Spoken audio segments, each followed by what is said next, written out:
Bonjour et bienvenue aux 6 minutes de la filière. Nous allons aborder aujourd'hui la sclérodermie systémique. La sclérodermie est une affection généralisée qui est responsable de fibrose. Cette fibrose correspond à des dépôts de collagène au sein du tissu conjonctif, par exemple au niveau du derme pour la peau, ce qui va provoquer un épaississement cutané que l'on peut percevoir en clinique par une difficulté à plisser la peau. On va classer les malades en deux grands groupes en fonction de la répartition de cet épaississement cutané.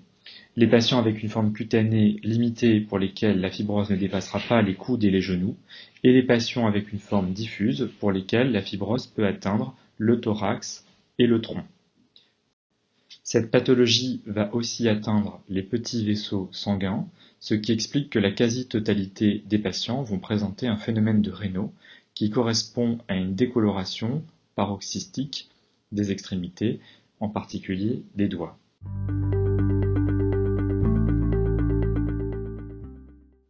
La sclérodermie peut toucher de nombreux organes, mais les patients vont rapporter en général un phénomène de Raynaud assez invalidant et impactant dans leur vie quotidienne, qui sera le témoin de l'atteinte de la petite circulation. Cette atteinte peut être responsable de complications telles que les ulcérations digitales, qui correspondent à des plaies au niveau des extrémités avec des difficultés de cicatrisation et qui sont en général douloureuses. L'inflammation et la fibrose vont provoquer l'épaississement de la peau, mais elles peuvent également provoquer des douleurs et des enraidissements des articulations. La plupart des patients décrivent également des symptômes de reflux gastro-œsophagien avec des remontées acides positionnelles. Enfin, un symptôme souvent rapporté par les patients, mais difficile à caractériser, est l'essoufflement à l'effort, puisqu'il peut être le témoin de différentes atteintes d'organes.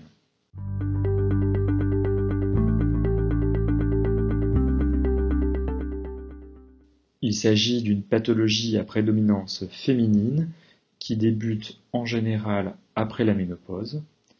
La prévalence est estimée entre 50 et 200 cas par million d'habitants en France, ce qui correspond à environ 8000 cas.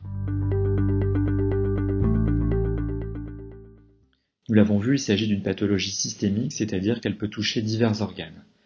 Ces atteintes peuvent s'exprimer à des degrés variables selon les patients. On dit en cela qu'il s'agit d'une pathologie hétérogène.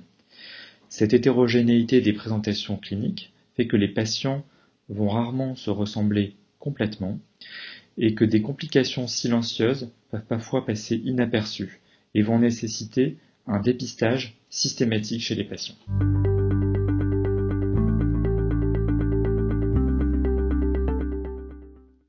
Les mécanismes de la maladie ne sont pas complètement élucidés.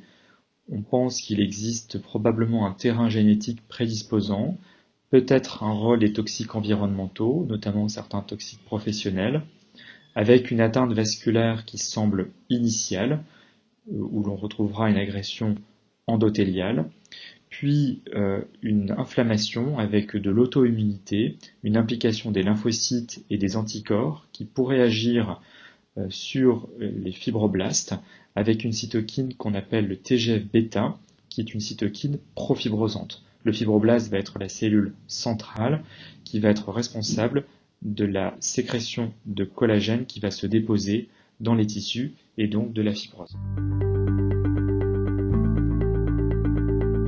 Le traitement va d'abord chercher à limiter la progression de la maladie avec l'utilisation chez certains malades d'une corticothérapie à faible dose, voire d'immunosuppresseurs, à réduire les séquelles, essentiellement avec des traitements symptomatiques, surveiller et cicatriser les ulcérations digitales, mettre en place des mesures non médicamenteuses, qui sont essentiellement des règles hygiéno-diététiques, mettre à jour les vaccinations, et enfin améliorer la qualité de vie des patients à travers l'éducation thérapeutique et les associations.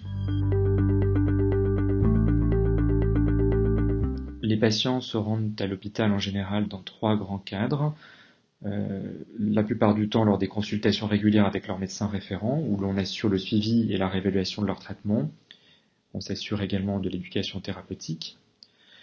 Ensuite, lors des hôpitaux de jour, pour le bilan initial de la maladie, le dépistage annuel des complications, notamment les complications cardiopulmonaires qui peuvent être silencieuses, où l'on assure parfois l'administration de traitements intraveineux, et enfin plus rarement lors des hospitalisations conventionnelles pour évaluer les formes sévères et prendre en charge les complications.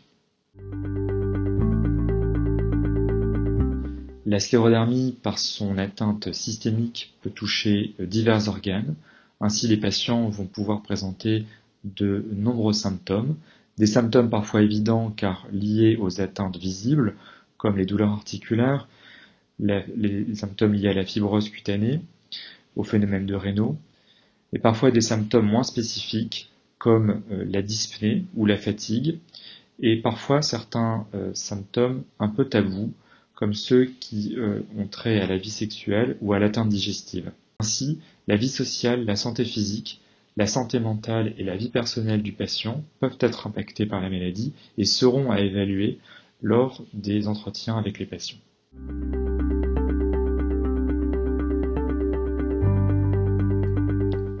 Pour en savoir plus, vous pouvez vous reporter à l'article du Lancet sur systémique sclérosis qui décrit de façon assez exhaustive les atteintes de la maladie et la prise en charge. Vous pouvez également consulter les actualités dans la sclérodermie avec une description assez récente des avancées dans la maladie. Si vous êtes intéressé par les mécanismes, vous pouvez lire la physiopathologie de la sclérodermie systémique dans la revue Médecine et Sciences. Et enfin, vous pouvez consulter le PMDS de 2017 actualisé en 2020.